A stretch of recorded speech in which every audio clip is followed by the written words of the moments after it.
Good morning बच्चों। मैं BL Agarwal आज आपको इस लेक्चर में सेमेस्टर 6 का एक subject financial management chapter leverage points या टॉपिक बोल सकते हैं EBIT EPS analysis with determination of different financial plans का एक प्रॉब्लम सोल्व करके समझाने का कोशिश करूंगा। उम्मीद करूंगा आप लोग को जरूर समझ में आएगा। इस प्रॉब्लम को पहले आप लोग लिख लो, मेरे साथ धीरे धीरे सोल्व करो, देखो आपको 100% समझ में आ जाएगा। ठीक है, ये रख दिया आपके सामने एक problem, calculation of EBIT and EPS।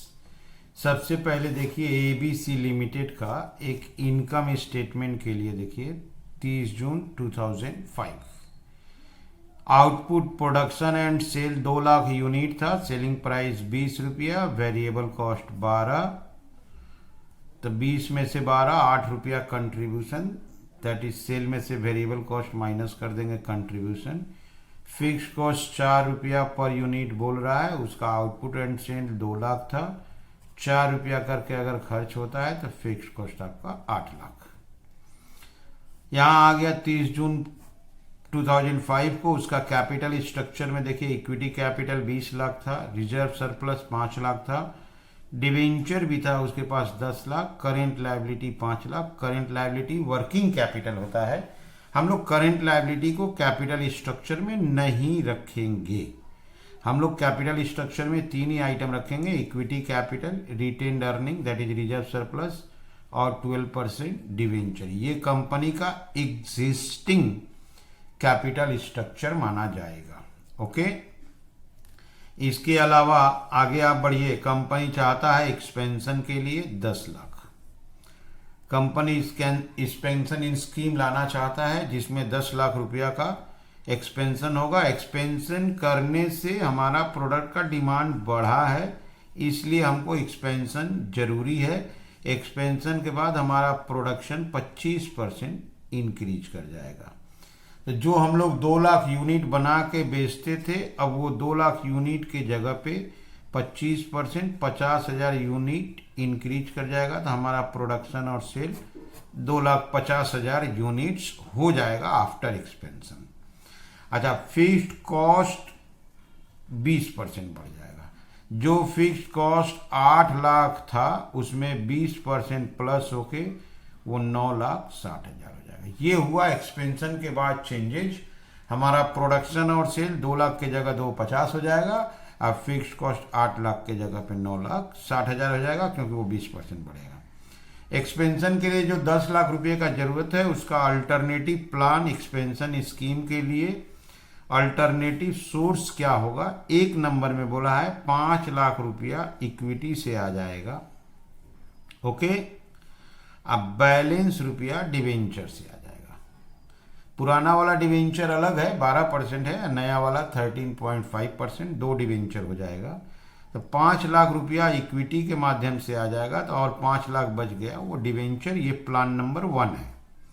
Plan number 2 में है 5 लाख रुपया प्रीफरेंस से आ जाएगा, वो भी 8% प्रीफरेंस। आधा बैलेंस 5 लाख फिर डिवेंचर से आ जाएगा। तो 2 प्लान हो गया, इक्विटी डिवेंचर, प्रीफरेंस डिवेंचर, और थर्ड प्लान है पूरा का पूरा डिवेंचर से ले आएंगे।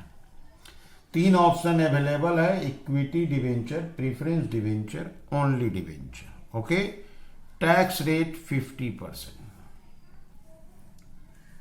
बोला विच अल्टरनेटिव स्कीम आप रेकमेंड करोगे, आप कौन सा अल्टरनेटिव स्कीम रेकमेंड करोगे ये आपको बताना है।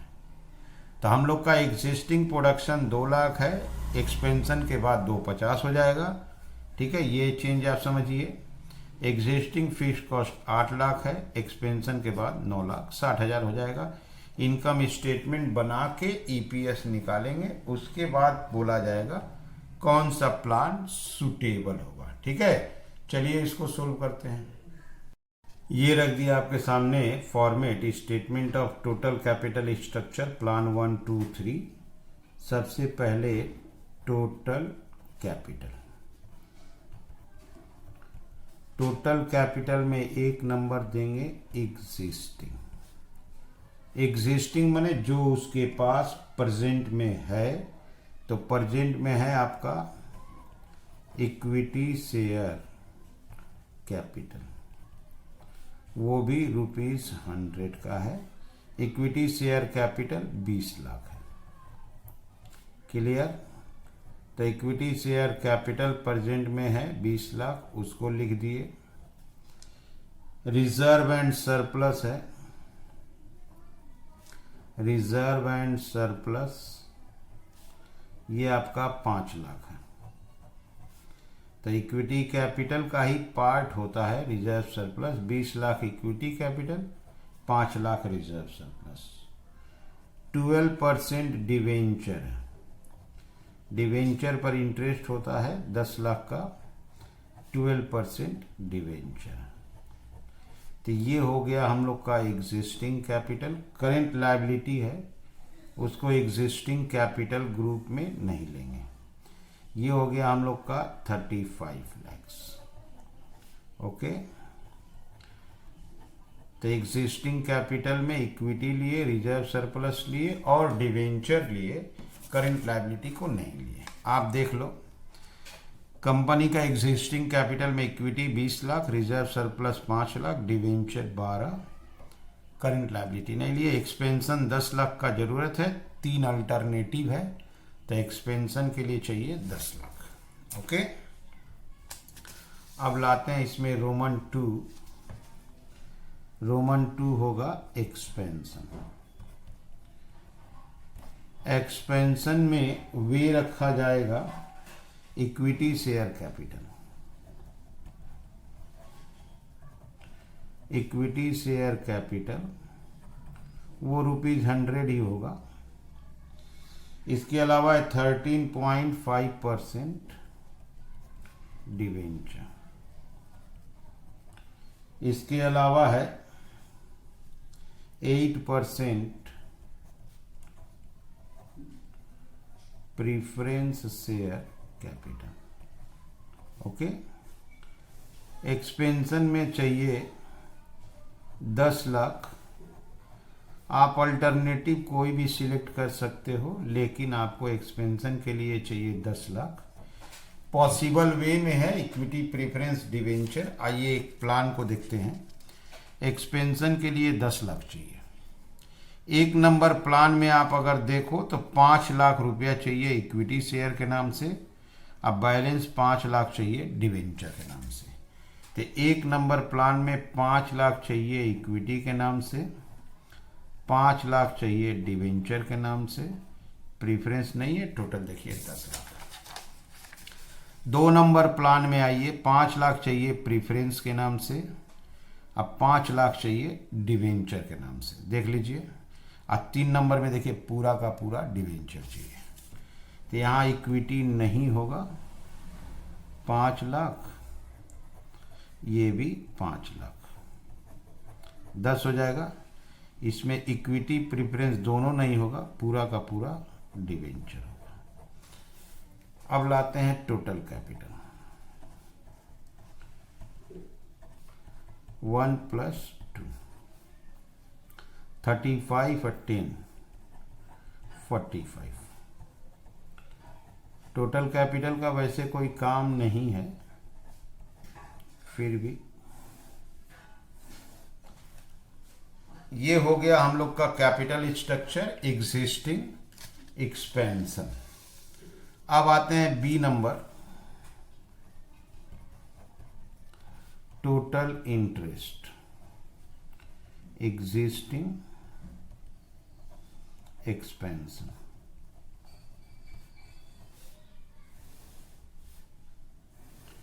इंटरेस्ट हमेशा लोन और डिवेंचर के ऊपर होता है। एग्जिस्टिंग में देखिए 12% डिवेंचर था 10 लाख का, 12% था तो इंटरेस्ट हो गया 1,20,000। एग्जिस्टिंग में इंटरेस्ट 1,20,000। ओके, अब आइए एक्सपेंशन में। यहां देखिए डिवेंचर है तीनों केस में है। 5 लाख का डिबेंचर हो, 13.5% इंटरेस्ट हो, तो एक्सपेंशन में आपका आ जाएगा, ये देख लीजिए, 5 लाख, 5 लाख, 10 लाख, 67,500, 1,35,000, 187,500, 187,500 और 255। ओके। एग्जिस्टिंग में डिवेंचर 10 लाख का था, 12%, 1,20। एक्सपेंशन में से 13.5 था, 5, 5 और 10, तो एग्जिस्टिंग एक्सपेंशन मिला दिए, इंटरेस्ट हो गया। C preference dividend. Preference dividend preference capital पे कैलकुलेट होता है, एग्जिस्टिंग और एक्सपेंशन। एग्जिस्टिंग में प्रीफरेंस कैपिटल नहीं था, आप देख लो, एग्जिस्टिंग में प्रीफरेंस कैपिटल नहीं था, डिविडेंड नील। एक्सपेंशन में प्रीफरेंस कैपिटल सेकेंड ऑप्शन में था, 5 लाख, 8%, 40,000 डैश, 40,000 डैश।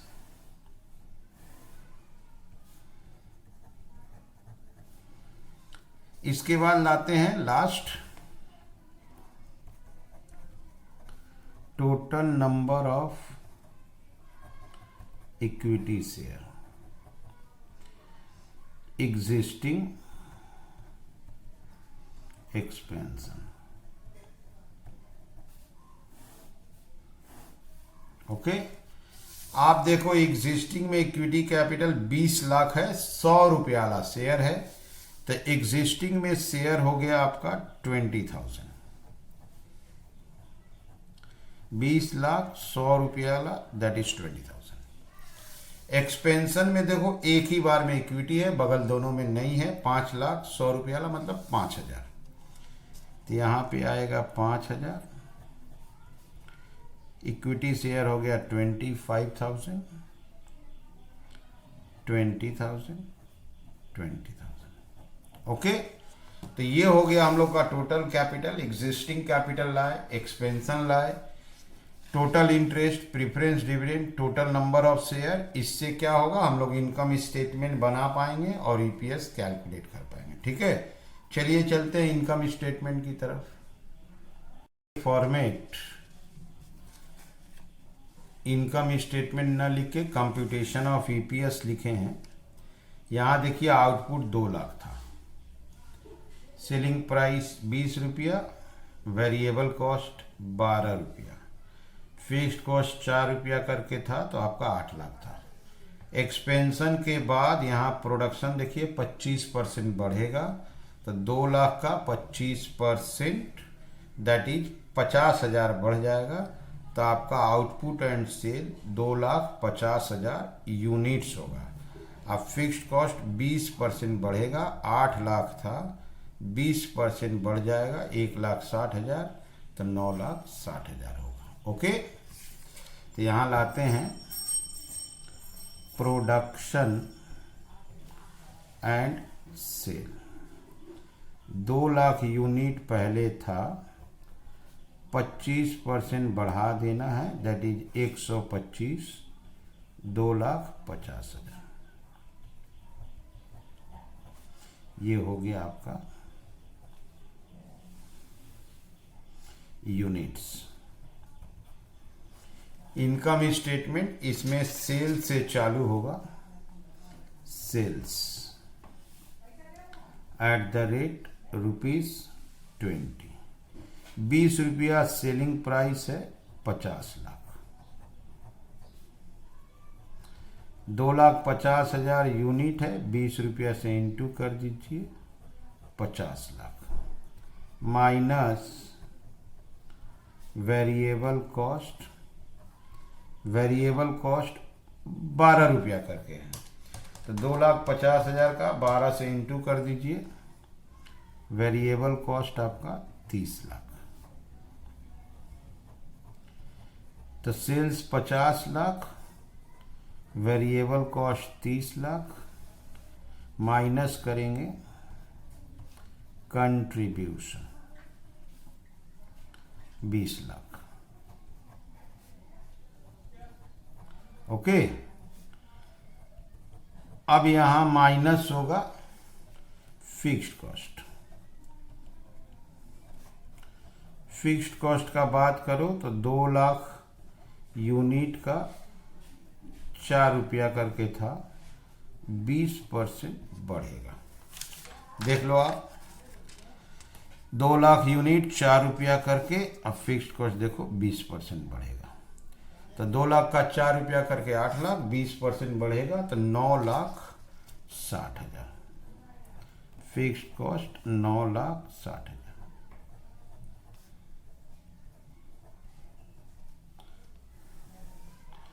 इसको माइनस करेंगे EBIT 1040। ओके, ये हो गया EBIT 1040। EBIT से पहले माइनस होगा आपका इंटरेस्ट।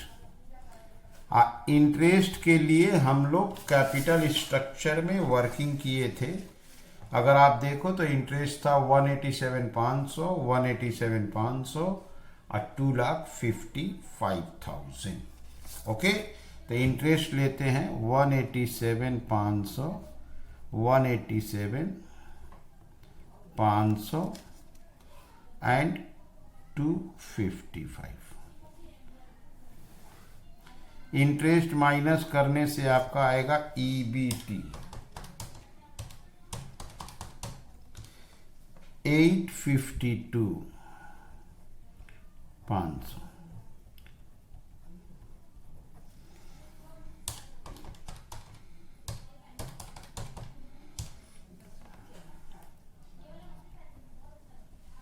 ओके, यहां माइनस होगा आपका टैक्स।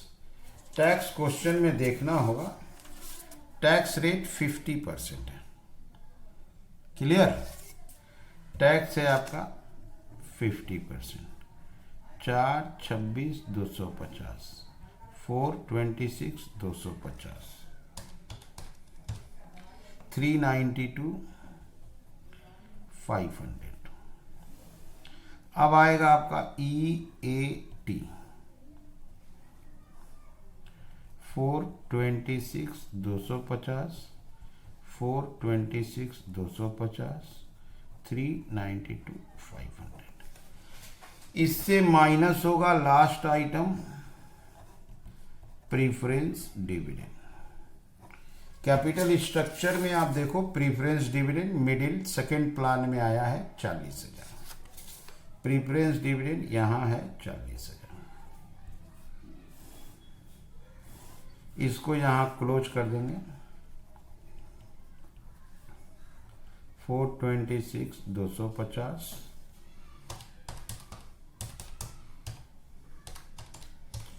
386,250, 392,500। EPS कैलकुलेट करना है तो नंबर ऑफ इक्विटी शेयर चाहिए। नंबर ऑफ इक्विटी शेयर का भी वर्किंग था कैपिटल स्ट्रक्चर में। देखो आप नीचे, number of equity share 25,000, 20,000, 20,000। Number of equity share यहां है 25,000, 20,000, 20,000। Earning per share EPS, EAES, number of equity share. यहां देखो आप 426,250 है डिवाइडेड बाई 25,000, 17.05। 386,250 20,000 से डिवाइड करना है, 19.31।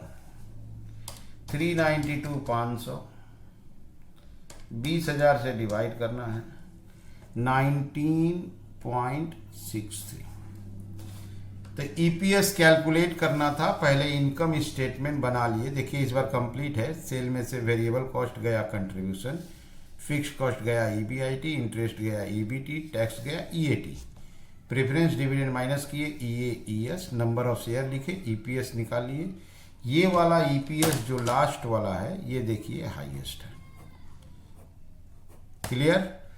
तो वही ईपीएस हाईएस्ट है, तो वो जो प्लान होगा that is financial plan number 3, उसको बेस्ट माना जाएगा क्योंकि वो हाईएस्ट ईपीएस प्रोड्यूस कर रहा है। Okay, financial plan 3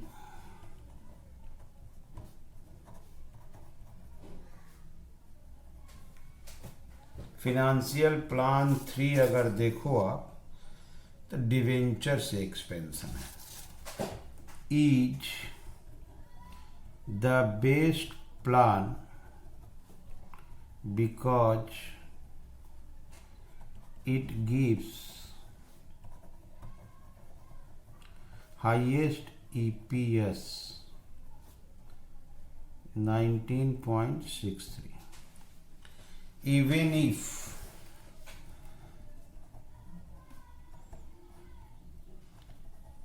this plan is risky because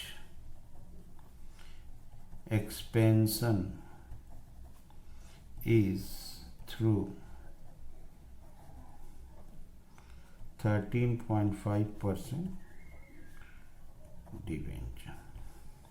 okay, तो डिवेंचर के थ्रू था इसलिए ये थोड़ा रिस्की होगा बिकॉज इसमें फिनेंशियल लिवरेज हाई आएगा, फिर भी बेस्ट ईपीएस दे रहा है। ठीक है, तो उम्मीद करेंगे आपको ये समझ में आया होगा। Okay, thank you, bye.